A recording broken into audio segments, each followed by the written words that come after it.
Hello po sa inyong lahat mga kababayan, muli ito ang inyong lingkod, Coach International Master Roderick Nava. Ngayon naman idadako na kagad tayo sa mga exciting games na nangyari sa day 1 pa lang ng Chessable Masters final round between World Chess Champion Magnus Carlsen ng Norway versus Super Grandmaster Anish Giri ng Netherlands. Sa game number 1, day 1 ay nagtabla kagad sila. Ano naman kaya ang nangyari ngayon sa game number 2? Dahil dito ay nagkapisaan ng score. Yan ang magandang dapat i-analyze na kagad natin.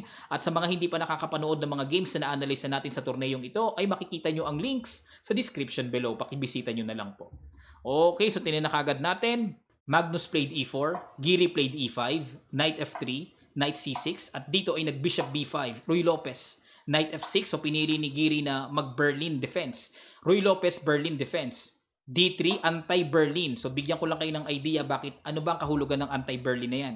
Ito kasi iniiwasan ni Magnus dyan. Yung magkakasel, knight takes e4, d4, knight d6, atake sa bishop, kinakapture talaga yung knight, d takes c6, d takes e5, and then kapag nag-knight f5, magku-queen to queen, at ang mundo ng endgame na ito ay kadalasang nauuwi sa tabla. Kahit pa yung king ay nasa center, mahirap kasing atakihin din niya kasi wala nang ang queen ang puti. So nauuwi sa tabla at yan naman ang iniwasan ni Magnus kung bakit siya nag-d3 as anti-Berlin. Bishop c5, tuloy lang sa development. Bishop takes knight, so ito na yung nauuso ngayon. Although ano pa rin yan, sa theory, second choice lang yan, ang kadalasang ginagawa dito ay c3 to play d4 mamaya. Pero tingnan natin yung bishop takes c6, d takes c6, and then knight c3, tuloy lang sa development. Para sa mga beginners nating tagapanood, hindi po pwedeng capturein yung libreng pawn sa e5 ha. Kasi may queen d4, atake na sa knight sa e5, may target pang atakihin ng pawn sa f2. So, ubos ang puti pag nagkataon. So dito, kaya knight c3 na lang development at ito naman yung pagkakataon na madepensahan na yung libreng pawn sa e5, h3 para maiwasan yung mga annoying bishop g4 pin or knight g4 mamaya. And then dito ay nag-basic si Giri as novelty, new idea. Kasi nangyari na to dati sa Elite Super Grandmasters, ang ginawa ni Anand ay h6 against Nakamura noong 2018. Ang ginawa ni Naka dito, nag-bishop e3 at nauwi sa pagkapanalo. Panalo po si Naka, ubos si Anand. So ipopost ko na lang po ang reference link ng game na yon para mabalikan nyo kung gusto nyo pong bisitahin, nasa description lang, okay? Alright, so punta na tayo kaagad sa basics na tinira ni Giri as new idea. At dito ay nag-A3, so may mga ideal play na B4 mamaya. And then dito H6 para maiwasan din yung mga annoying bishop G5 pin. Queen E2, simple development. And then nag-bishop D7. So marahil dito magkakasel sa queen side si Giri. Kasi illogical po kung ang bishop i-develop sa B7 kasi barado na nga eh. So mas maganda nga yung D7 at least kapaki-pakinabang, may control, may match control kumpara sa B7. So dito nag-bishop e3, patuloy lang sa development si Magnus, kinapture na ni Giri. F takes e3, interesting move. So nagpa-double pawn si Magnus pero okay pa rin naman ang control sa center, okay lang yan. So kapaki-pakinabang, and then merong open F file na po pwedeng maatake mamaya ni Magnus yan. Papile up ng torre, pero ang pinaka-normal pa ring approach dito ay queen takes e3. Okay po? So tinan natin yung F takes e3, and then dito nag-castle na si Giri. Queen F2. Grabe, interesting idea. Magku-Queen G3, atakihin yung pawn sa E5, and then may atake rin sa pawn sa G7. So dito, maagap masyado si Giri. Pinaghandaan na niya. Nag-Knight E8. At nung nag-Queen G3, nag-F6 para talagang solid talaga ang sentro. At dito, since nakita ni Magnus, matala siya makaamoy ng mga kahinaan or weak square, kaya niya inatake kagad. Knight H4, atakihin ang weak square. Nag-Rook G8, syempre. Otherwise, so kapag Knight G6, madodouble yan. O bosh, ang black pag nagkataon. So dito tuloy lang ng pananalasa, pang pressure talaga na tira, nag knight f5, bishop takes f5, e takes f5. So dito na-solve na kagad ni Magnus yung kanyang pawn structure kasi kahit paano double pawn pa rin yan. So wala na siyang double pawn. So dito nag knight d6 tinirect sa f5 at dito ay nag e4. So para depensahan, and then nag queen f7. So marahil yung queen f7 baka mag-break sa g6, may mga ganong idea si Giri. Queen F2 iwas na para kung mag G6 man, susundan ng G4, ma-maintain pa rin ang magandang istruktura sa kingside. At dito nag G6 na nga, pinasabog na nga. Pero dito medyo nakahalata si Magnus na kapag kinapture niya, meron din kasing drawback na magkakaroon ng weak kasi sa F6. Kaya kinapture na niya, F takes G6, Queen takes G6, saka siya nag G4 para talagang mag-highlight talaga yung weak pawn sa F6. Pero hindi pa rin nakakasiguro si Magnus dito dahil itong G4 ay pwede pa rin pasabugin mamaya ng H5. At yan na nga ang ginawa kagad ni Giri. So dito, expected pala ni Magnus yan, kinaslingan lang sa queen side. Okay, so nag H takes G4, H takes G4, Queen takes G4, humataw ng Queen takes F6, Yun nga lang ang kaibahan dito. So, equal number of pawns pa rin. Ang kaibahan lang po, mas healthy ang pawn structure ni Magnus kasi nga, kahit pa paano, 2 pawn islands pa rin ng black. Okay, and then weak yung e5 square. Whereas ang white, ay isang island lang, solid pa, solido. At dito ay nakipag-exchange na ng queen, pwersado na kasi check. So, pwersadong capturein, queen takes g5, rook takes g5, at dito ay nag-a4 para makapag-control din ng space sa queen side, at dito ay nag-a5, ayan, so pinigilan lang din, rook dg1, rook dg8, so rook takes g5, rook takes g5, at dito ay may ginawang malakas na strategic move si Magnus na talagang, kumbaga, sang-ayon din ang computer engine doon eh. Sa ginawa niya. Ano kaya yon? So, i-guess nyo ho. Bigyan ko kayo ng kaunting segundo at sa ilang sandali lamang ay itutuloy ka agad natin. Start.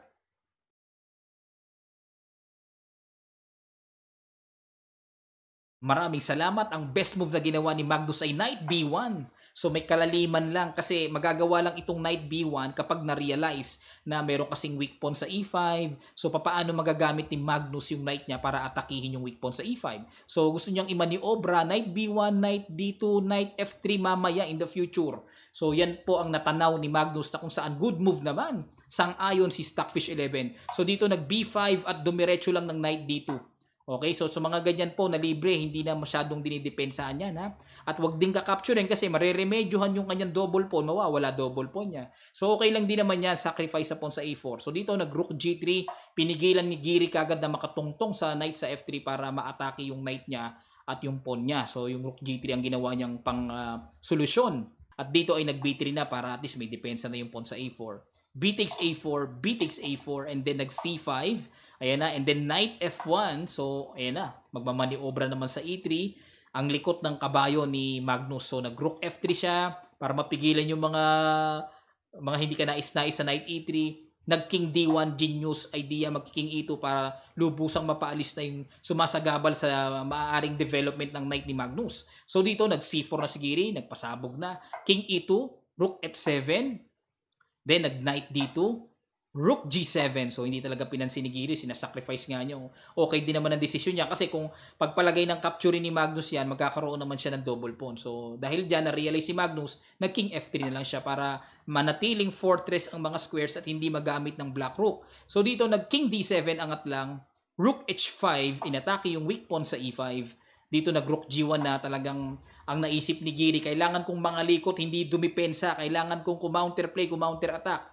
Ayan, so dito nag-rook takes e5, rook c1, counter-attack. Knight takes c4, knight takes c4, d takes c4, rook takes c2, and then nag-rook takes a5, rook takes c4. So dito po, ang evaluation dito ay clear advantage ang white kasi nga lamang ng isang pawn. Pero hindi makakasiguro ang puti dito since rook pawn ang nilamang. Maraming tabla kapag rook pawn ang nilalamang eh. Maraming drawish formation. So dito, nag-rook d5 check, king e6, at dito ay nag-a5. Then dito ay nag-rook c1. So yan daw ang questionable. So mas maganda raw ay rook a4 na lang. So para mapigilan yung pag-progress ng mabilis na a6, a7 sa likod kagad. So dapat behind lagi ng opponent's pass pawn. So mas maganda daw yan. Pero tingnan natin yung ginawa ni Giri na rook c1. Then nag-rook d8. Ayan, rook f1 check, king e2. Then nag-rook a1 atake sa pawn sa a5. Rook a8 depensa lang, king d6. And then nag-a6, king c6, and then nag-king e3. Ayan, then rook e1 check, questionable na naman daw, mas maganda raw sana kahit papaano mag-king b6 na lang daw para at least yung king mas malapit-lapit na kagad dito sa pawn na nang iilang sa a6. So dito nag-rook e1 check, king f4, king b6, e5. Then dito ay nag-c5, so mas maganda raw balik na lang daw sana king c6. Grabe no, ang endgame kasi po isang mali lang, ang laki ng pagbabago sa kabuuan. So tingnan natin yung c5. So dito nag-rook c8 para mapigilan lang yung pawn, and then nag-rook f1 check, king g5, rook g1 check, king f6, rook f1 check, king e7, and then balik sa c1 para ready na to capture the a6 pawn. Then nag-e6, c4, king d7, nag-rook d1 check, king e8, rook c1, e7, at dito ay nag-c3. Ayan. So, gustong-gusto talaga ni Giring ipangarera yung pawn niya na makapromote din. So, dito, nag-king f7, rook f1 check, king g6. Yan ang malaking problema. Kasi, isang tulak na lang queen na. So, ito, ang dami pa. Dalawa pa. So, nag-rook g1 check, King F5, Rook F1 check, King G4 hanggang sa lalapitan na lang and wins for white. So wala na pong solusyon. Ang tendency nito, pag King G4 po kasi nag-resign na si Giri, ano bang mangyayari? Halimbawa na lang, mag Rook E1 para pigilan. Meron na rin kasing E8 Queen, Rook takes Queen, Rook takes Rook, and then kapag nag C2, mahahabol ng Rook C8, makakapture na the next, yung pawn sa C2. Alright, maraming salamat po. Sana natuto kayo sa game na ito. So, sinimulan ko na po sa game number 2 kasi natabla yung game number 1 nila. Medyo dry ang laban nila doon. So, pakibisita nyo na lang po. Bibigyan ko na rin ng link para mabisita nyo yung game number 1. Kayo na lang po ang mag-analyze.